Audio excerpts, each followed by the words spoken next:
So the question was asked, Julian, what else do I have to pay for other than closing costs and a down payment? Well, off the top of my head, I'll let you know two things you're absolutely going to need to pay for unless you're buying an investment property are the inspection and the appraisal. So the inspection is probably going to run you between $350 and $425, depending on the size of the house.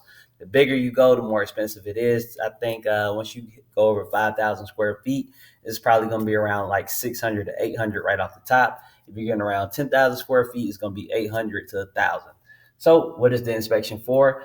An inspection is it's pretty self-explanatory, right? Inspect the house and see what's wrong with it and what's quote unquote not wrong with it. But you need to understand when you're getting an inspection, the inspector is not looking to see what's necessarily wrong with the house. They're coming in to see what's not perfect. So if there's a scratch on the wall, they might make note of that. Is a scratch important? No. Is it necessary to ask the seller to fix, to paint over it? No.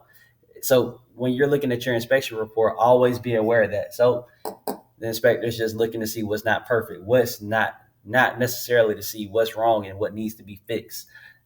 Another thing, the inspection report is going to be long. It's going to be a long list of things no matter what the condition of the house is. So you can have a new construction house or you can have an older home that was built in 1950, which is 70 years ago. This video is being made in 2020. No matter what, the inspection report is going to be long as shit. So don't freak out.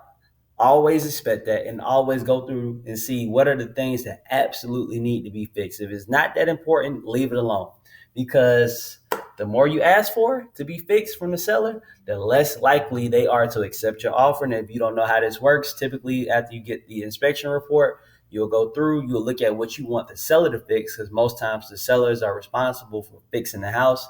You'll put it on a piece of paper. I want X, Y, and Z fixed. You send it back to them, and then they'll decide if they want to fix it or not. Sometimes they do, sometimes they don't. Sometimes you have to take some stuff off. You can put some new stuff on. It's just a negotiation. You have to come to an agreement on what will be fixed. But always keep in mind, the more you ask for, the less likely they are to accept your offer. They might send you a termination and go with somebody else because,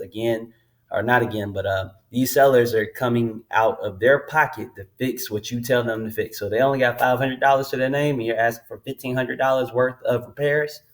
They might send you a termination. So be careful on that. So the inspection is going to run you between $350 and $425 again. And then once the bigger the house typically goes up, once you hit 5,000 square feet, it's probably going to be around like 500 to 800 or 600. The second thing you got to pay for is the appraisal.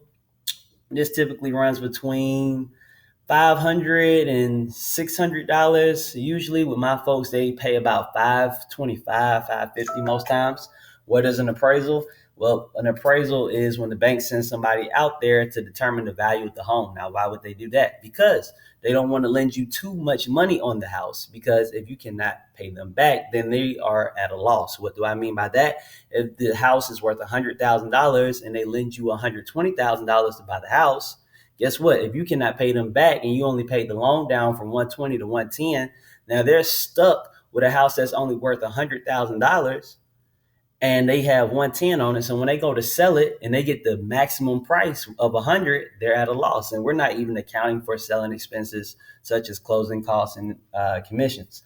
So this will affect how much money you get. So if you have a house under contract for 120 and the appraisal comes back and they say, hey, this house is only worth 100, they're only going to lend you enough money to buy the house at 100. The gap between the 100 and the 120, what you have it under contract for and what they say is worth, you're either going to have to pay that balance, or you can get the seller to drop the contract price down to their appraisal value. Most of the time, it's the second one. Went over that, and then it affects the contract price. Yep. So that's what you got to pay for. The appraisal is going to run is typically around like $550, $525. So I would say, in addition to the closing costs and the down payment, look to save the extra $1,000, $900 to $1,000 to take care of these two things. If you guys have any other questions, hit me in the DMs, let me know in the comment section, or you can give me a text. Half y'all got my phone number.